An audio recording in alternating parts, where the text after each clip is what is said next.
Back to Around H-Town with KRBE's Freddy Cruz. Holiday season in full swing, the hustle, the bustle, and sometimes we forget to do simple things like lock the doors or make sure the delivery guy hides the packages. Well, here to talk about all things safe shopping and protecting our property, please welcome back to the show. We love having her on, Rania Mankarious from Crime Stoppers and special guest Gail Stalarow.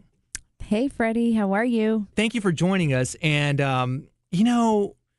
it's so easy to take for granted that no one's going to do anything to our stuff. I know, right? We see the best in people. We see the best in people. And plus, we're so busy. It's the most wonderful time of the year. But, we always say it's also a really great time of year for criminals. And they are looking for targets. They know that especially women, we're running around, we're very busy, we're out to shop, we have a lot going on, we're lugging our kids, we're lugging our bags, we have wallets with either cash or credit cards that we're ready to use, and we're distracted and we become a prime target.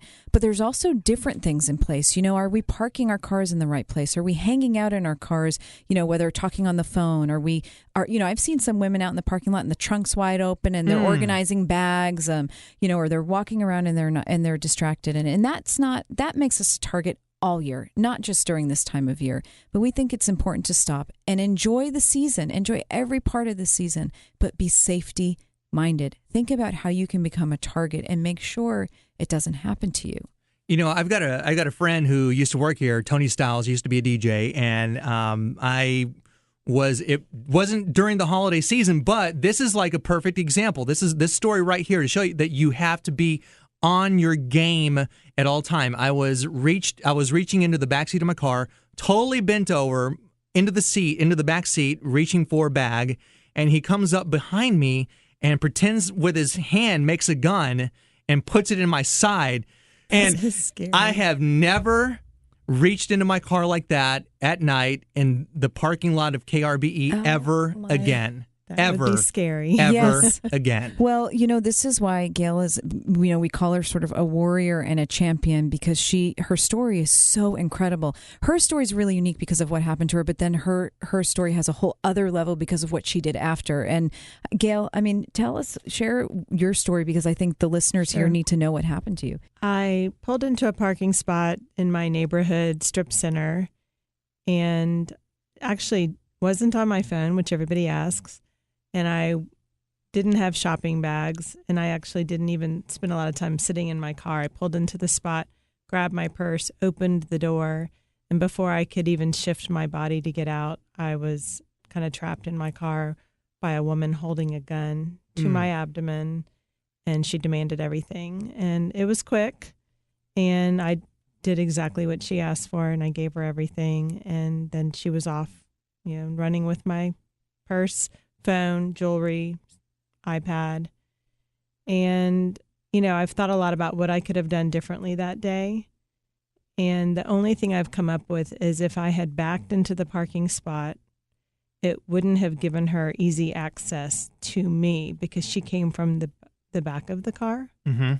And so I can't tell you that it always makes sense to back in. I think you have to be aware of your surroundings. The other thing is that in this particular strip center, it was much busier, maybe 4 or 5 stores down, but I opted to park up close where it wasn't very busy, so nobody was around. So now when I go places, I identify if it makes sense to back in. I also would prefer to park further than my destination and walk. Really? In order to be interesting. around people. Because if people had been around, I don't think that she would have taken advantage of me. And everyone also asks, do you drive a fancy car? The answer is no, I don't. I do feel that I was profiled, and I don't know exactly what it was about me that made them, and I say them because I later discovered that she did have accomplices, but that made her identify me as her target. But anyway, that's kind of the story. And so Gail and I have really joined forces to examine her story and to think, what can women take away from it? And it's so much about just being safety minded, and learning from different experiences and making sure you set yourself up for safety and for success and never to be a victim of this. In Gail's case, what's so interesting is she wasn't on her phone. She wasn't hanging out. Like she said, she almost was doing everything right. She pulled up to the front of the plaza. Seems like it to me, yes. But, it's maybe now we have to take it a step further. Be in a well-populated area. This was daytime hours. This wasn't the middle of the night or right before the store closes. But there's so many different things that make each scenario different. But that's what we want people to do, is stop and think about where you are and what the potentials are for where you are right now and how you can make sure that you don't become a victim. Rania, what are the two most important things that you think people should keep in mind when they're about to go shopping, not just throughout the holiday season, but throughout the year? The biggest two things for me are, one, know exactly what your plan is. So there are a lot of people that kind of go out, leisurely shop, they're carrying stuff, they don't know what the next step is, and they're kind of careless about it. It's fun, but there's no strategy in place. I think people need to be really focused in what they're doing, know what they're planning to go, where the next steps are, and then what are you carrying? There's so many women, and I'm one of them. You carry this big bag. There's so much in it. You credit cards you don't use anymore, your kids' passports. I mean, literally, I've done it, and I know my friends do. You've really got to go down to the bare minimums. Know what you have in your purse. Make sure you have copies of all the valuable items. And again, if you're really aware, if there's a strategy in place for even your shopping, you will find that you make smarter decisions and you're more careful about where you stop to maybe clean out your bag, or where you stop to, when you're going to stop in the day to maybe load your car.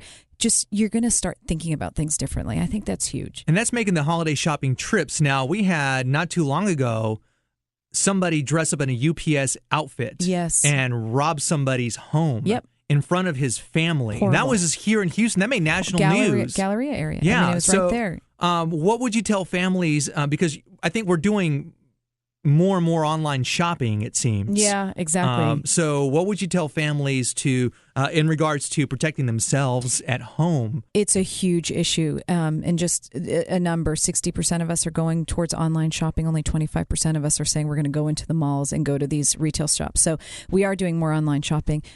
Have an idea who your delivery person is, first of all. Don't feel like the pressure to open doors. When people come to drop stuff off at my house, I don't care if I'm home, my husband's home, my I don't open the door, and I don't feel pressure to do so.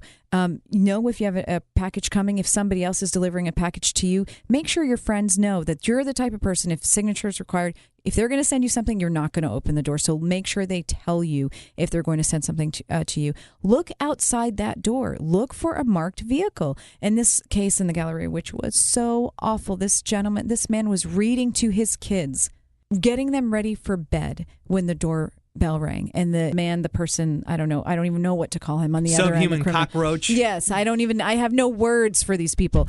Was in a proper UPS uniform. Who even is able to get that?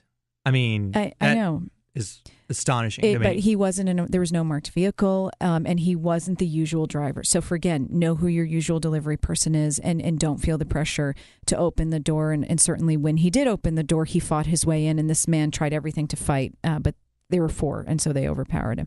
Have a plan for your family. I guarantee you 90% of your listeners have never sat down and said, what would we do if there was a home invasion? My husband and I have, and it's simple. While our house is small, we know how many entrances, where the possible exit plans are. Why sit there? Exit, run, grab your kids, go through the garage, go through the back door, do whatever you need to do to get out. So have a plan in place. And that's good to know, not just for the holiday season, but just all around year. The year, because people don't take vacations after December. I mean, they're up to no good. They're up to no good. And there's a home break-in every 15 to 18 seconds.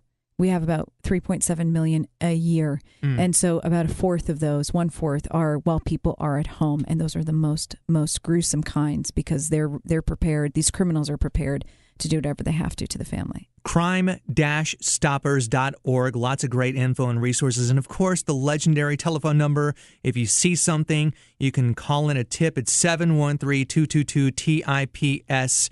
Rania Mankarious from Crime Stoppers and Gail Stalarow, thank you so much both for coming by around H-Town. Thank you. Download the KRBE mobile app in the App Store and turn up KRBE.